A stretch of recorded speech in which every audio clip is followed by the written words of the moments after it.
Con el permiso de las diputadas, de los diputados presentes, de los diputados que integran la mesa directiva, efectivamente lo que presentamos es una reforma a la Constitución, a varias disposiciones secundarias, que tiene por objeto regular el tema de los salarios en el país. Este es un país en el que hemos utilizado un criterio muy distinto para establecer los salarios de los funcionarios públicos, incluyéndonos a los diputados, y para abordar el tema de los salarios de la inmensa mayoría de los mexicanos. Esta semana se dio a conocer en los últimos días que los mexicanos se van a tener que conformar con un salario mínimo de 80 pesos para el próximo año. Mientras aquí los diputados estamos discutiendo el tema del bono navideño, mientras se aprobó un aguinaldo para los consejeros del INE de $500,000 de pesos por consejero, mientras tenemos a un poder judicial que está nadando en recursos para ministros, para magistrados, le queremos decir a los mexicanos que el incremento del 9% es un paso en la dirección correcta.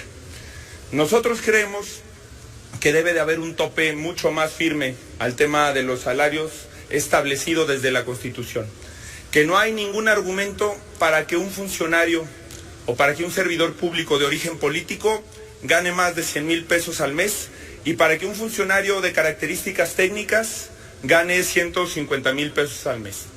El argumento de quienes defienden los altos salarios es que desincentiva o que combate la corrupción, que un funcionario, que un político bien pagado va a tener incentivos, estímulos para no robar, para no ser un corrupto.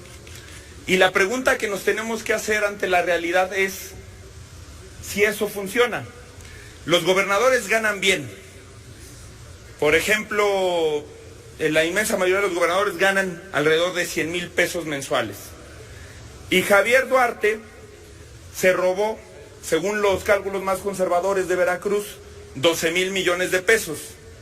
Miguel Alonso es la primera plana del Reforma de hoy, a través de también un conjunto de empresas fantasmas, de una estrategia de lavado de dinero, se robó 3,000 millones de pesos de las y de los zacatecanos. ¿Cuántas veces su salario se robaron estos funcionarios?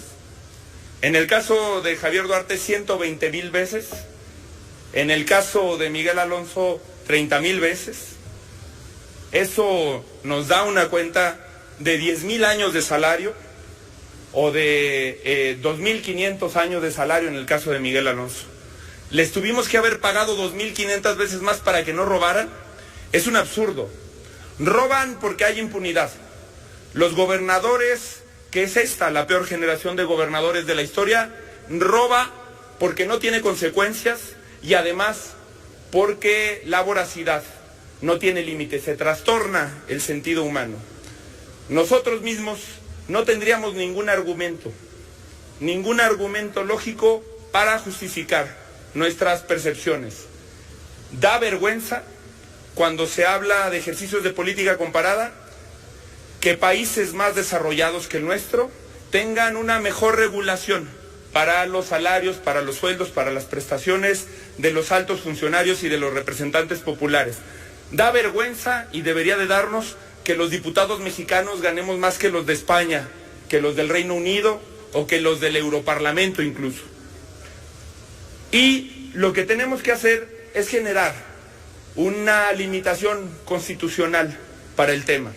Al mismo tiempo que volteemos al otro asunto, también da vergüenza que México tenga el segundo salario mínimo más bajo del continente.